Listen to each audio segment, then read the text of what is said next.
What's happening YouTube? How's things going? Well, this is my review of She-Hulk episode 4, and after episode 3, I was doing a little bit of thinking about it, and I was thinking, you people say, who is this show made for? And really, I think they need to invent a new genre. I don't know what that genre will be, but She-Hulk, she's not a superhero, right? Or at least in this show, she is not a superhero. Um, I don't think it's funny, but I could imagine a certain group of women, a certain age, or a certain lifestyle, enjoying the show. Actually, it's not really a man's show, and my partner certainly didn't like it. She thought it was just stupid. And one thing she pointed out to me, actually, like how the music can build up and get louder as if something's going to happen, but then nothing happened. And it just like, I don't know, it's just weird, it's bizarre. But one thing I will say is, I so far have actually been enjoying it, but like, not for the reasons perhaps Marvel intended. Same as what I said about Kenobi. It was like, I thought Kenobi, was absolutely ridiculous. Like, stupid plot, full of plot holes, lots of stupidity, lots of nonsense. Really crappy CGI in parts and stuff. It was a really, really bad series. Like, but I enjoyed it's strange. Um, and this She-Hulk, same again. It's like, uh, I think though, if the episodes were much longer, then I wouldn't enjoy it. It's only because they're so short. Actually, I find myself, I can put it on and watch it, and I'm sort of like, yeah, I'm sort of entertained at how sort of the stupidness of it. It's really daft. It's like the the bits where they're trying to be funny aren't funny, but the funniness comes. I don't know. It's weird. It's bizarre.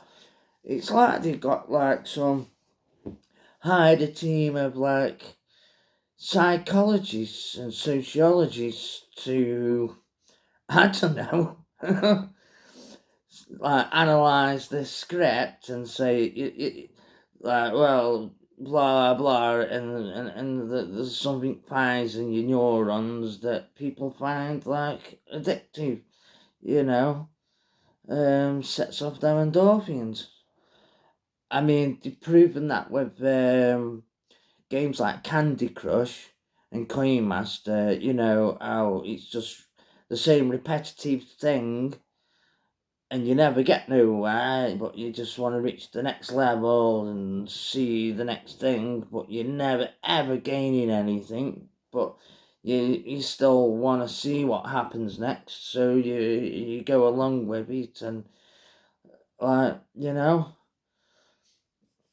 yeah, strange, bizarre, like. So episode 4, anyway, basically, I mean, she decides to go bloody dating, and she gets nowhere as herself, Jen Walters, is it? So then she puts herself on as She-Hulk. She dates some guy, and it's all bizarre. They have this weird, bizarre thing. She takes him home. They go home. Yeah, Wong's having problem with some magician that he can't sort out himself. Why he goes to a law firm to get an injunction rather than going in to the guy himself and just sticking some sort of spell on him or something. I don't know. All contrived nonsense so the show can happen like. Yeah. Just utter nonsense like that wouldn't happen. And I said before, I think Wong's really cool, and I'm surprised he hasn't had his own movie or show. But now this show is actually he's going down in my estimation, and I'm thinking, oh God, I hope they don't make a Wong show. But yeah, she's dating at some point. Yeah, because Wong's got an issue with some magician who opens with the sling ring portal, some goblin type stuff come through. And instead of calling Doctor Strange or another Avengers for backup, some reason he calls She-Hulk, and they get the goblins chucked through some other slinger and hole that Wong creates. And before they took the last goblin through, she sort of hauls it at this guy Wong's had a problem with, what's he calling himself, something Blaze, and says, because that's what Wong wants, a cease and desist or whatever. Yeah, I'll sign it now. Like, yeah, and then like, and I'm thinking, why the hell didn't Wong just take that sling ring off him, like, straight away? But like I say, all this shenanigans needs to happen for for this whole series. It just seems like shenanigans, and yeah, I'm finding it mildly entertaining, but not for the reasons they think. And I can honestly imagine a group of women or a group of camp men out there actually, oh, go girl, go my girl, yeah. Them sort of people. So, it is quite woke nonsense.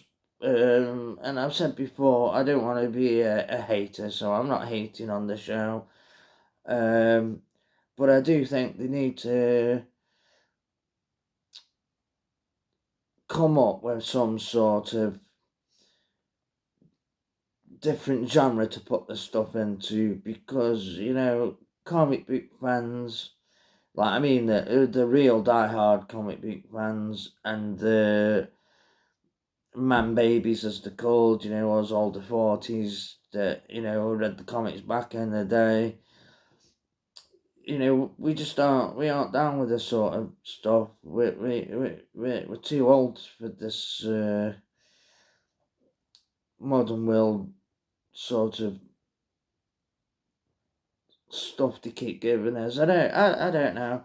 But yeah, that's basically my review. I'm not. It's not a show I look forward to. It's like, but I'm watching it and I'm mildly entertained. Like, for the same reason as Konami, I'm entertained because of just the plain and utter stupidity and the incompetence of the writing, and it is quite light-hearted in a way. The show doesn't take itself serious. If it did, that'd be a different matter. If it tried to be serious, I don't think I would enjoy it as much. And luckily, like I say, the episodes are quite short, so yeah, I can't imagine it. I don't think it's building up to anything apart from having our own movie sundown time down there, the track or something. I don't know if there's a season 2. Don't know what. Professor Hulk was doing on that ship going to Sakaar, if that's gonna, like, nothing seems to link up. Like, all these episodes are all over the place. Like, I thought after Emil Bronsky got released, we'd see something go on there. Obviously, that went nowhere. So, mystery box in a big way.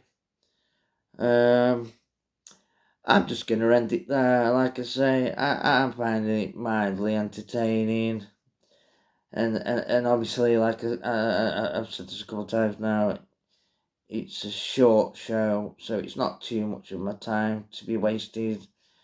Um, I haven't got to hold my attention spell that long that I'm going to become disappointed. There's obviously bad writing. Um, the CGI, I keep hearing people banging on about how bad the CGI is, but basically everything nowadays isn't. We've had this problem for a long time. I don't know why they're picking this show to bring up about the CGI. I particularly haven't got a problem with it.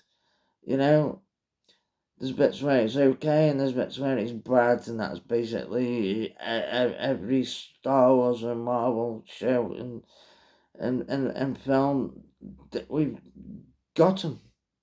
Full stop.